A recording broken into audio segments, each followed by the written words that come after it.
Erbil, capitale du Kurdistan irakien. C'est dans cette ville que se sont réfugiées des dizaines de milliers de personnes l'été dernier, pourchassées et persécutées par l'État islamique. Parmi les déplacés, 70 000 chrétiens venus de villages comme Karakosh ou Alkosh. À Ankawa, le quartier chrétien d'Erbil, les camps sont partout. Dans les cours d'école, les terrains vagues. Les gymnases comme celui-ci ont été réquisitionnés et même les bâtiments en construction. Ce futur hôtel, par exemple, abrite au premier étage une centaine de personnes. 3 mois après leur exil forcé, ces chrétiens s'efforcent d'organiser la vie comme ils le peuvent. C'est pour les aider, les rencontrer, les écouter qu'une délégation menée par Monseigneur Golnisch de l'œuvre d'Orient s'est rendue sur place en cette fin de mois d'octobre.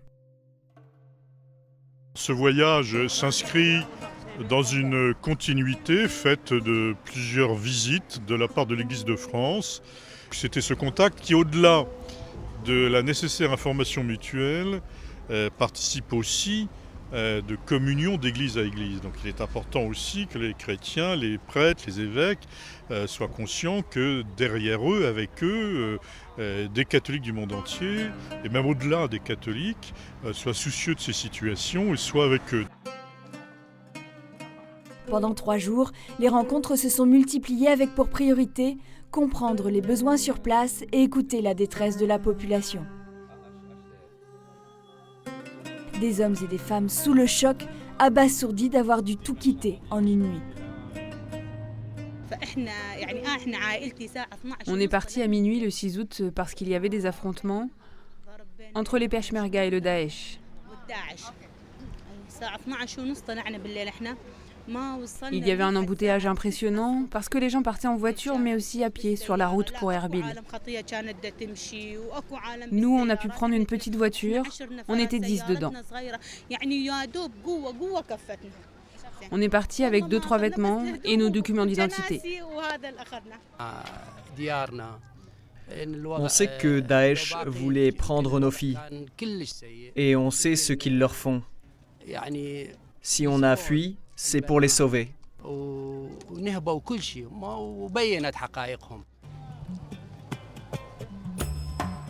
Tous pensaient partir juste quelques jours, mais cela fait presque 3 mois qu'ils sont ici, alors la vie s'organise. En urgence, des camps de tentes avaient été installés, mais dans cette région où la température atteint régulièrement 0 degré en hiver, il faut maintenant des hébergements isolés et chauffés.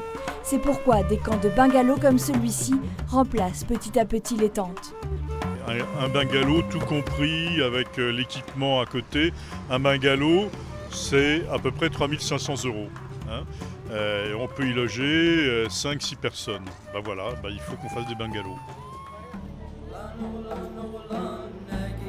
Dans ces bungalows, la vie n'en reste pas moins rudimentaire. Dans un espace comme celui-ci, une famille entière est installée, soit entre 5 et 8 personnes. Un lieu sans aucune intimité, pour dormir, mais aussi manger, jouer. Les sanitaires et l'eau courante sont à l'extérieur, tout comme la cuisine pour éviter les incendies. Difficile d'imaginer vivre ici plusieurs mois.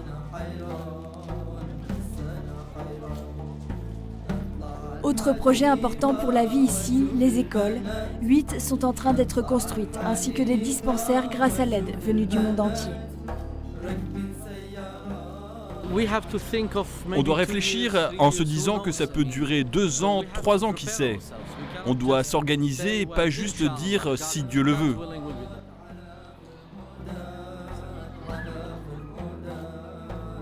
Au milieu de ce chaos, la tentation de l'exil est grande. Quelques-uns ont été chassés de leur village par leurs propres voisins musulmans. Alors pour certains, choqués, traumatisés, impossible de croire encore en une cohabitation. Un espoir mis à mal par des islamistes. Je les connais bien, je suis de Bagdad. Ils ont fait exploser mon église. Ils ont tenté de me tuer. Ils ont tiré dans ma jambe. J'ai encore 10 balles à l'intérieur. J'ai été kidnappé pendant 9 jours. Ils ont cassé mes dents, mon nez avec un marteau. Et ce, pendant 9 jours. Donc je connais bien les musulmans. Ils cherchent à se venger même après 40 ans. Donc comment puis-je avoir confiance en eux ?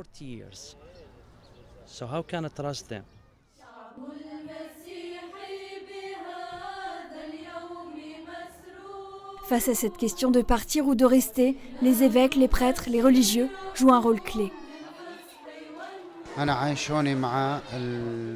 J'ai choisi de vivre avec mes fidèles dans ce gymnase. Et je dors dans ma voiture pour les soutenir. La patience des gens a des limites. J'ai peur que si cette situation dure, cela dégénère.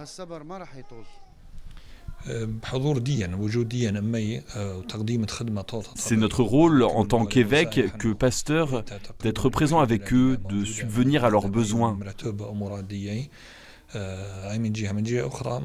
On les accompagne surtout spirituellement pour qu'ils gardent l'espérance en un avenir ici.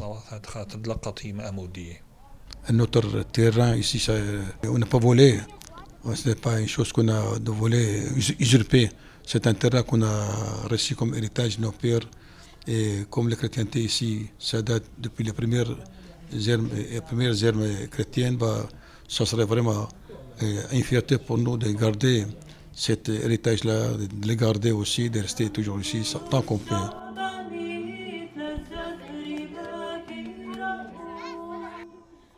Une espérance partagée par les fidèles. Ce qui nous permet de tenir, c'est la prière. C'est très important pour nous parce qu'on peut dire en priant « ça suffit maintenant, on n'en peut plus ». Aujourd'hui, on attend. On attend quoi? Que le monde nous accueille ou nous protège. On peut rentrer si on a la garantie d'être vraiment protégé chez nous et que personne ne peut plus nous attaquer.